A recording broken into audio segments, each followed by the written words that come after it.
kasus konfirmasi positif ada penambahan 149 orang, sehingga sekarang menjadi 1.677.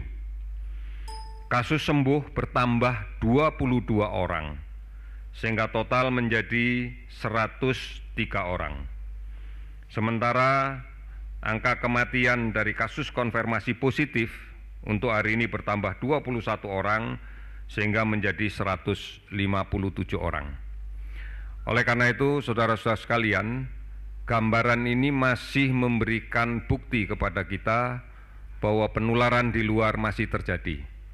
Kontak dekat masih diabaikan, dan kemudian cuci tangan masih belum dijalankan dengan baik.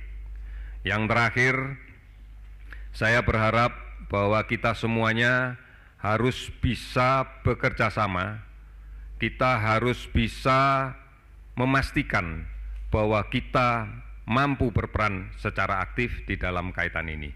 Mari kita lindungi orang-orang tua kita, orang-orang yang rentan karena memiliki penyakit dasar sebelumnya, agar tidak tertular, karena dampaknya akan menjadi semakin berat untuk mereka. Kita harus tetap sehat.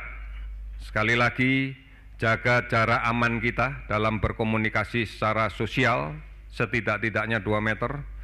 Cuci tangan pakai sabun dengan air yang mengalir, hindari menyentuh wajah, kemudian tetap aman dan produktif di rumah.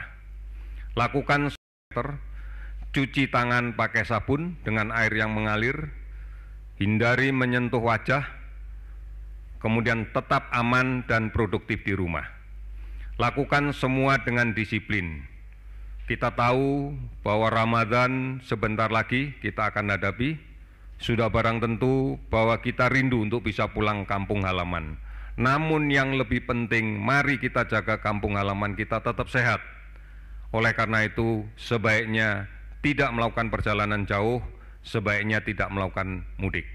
Kita sadari bahwa virus ini berpindah karena dibawa oleh manusia. Oleh karena itu, pergerakan manusia yang tidak terkendali ini akan menimbulkan permasalahan. Saudara-saudara, jadilah pahlawan, lindungi diri Anda, lindungi keluarga Anda, lindungi tetangga Anda, lindungi bangsa Indonesia.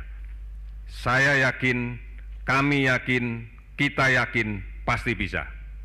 Terima kasih, selamat sore.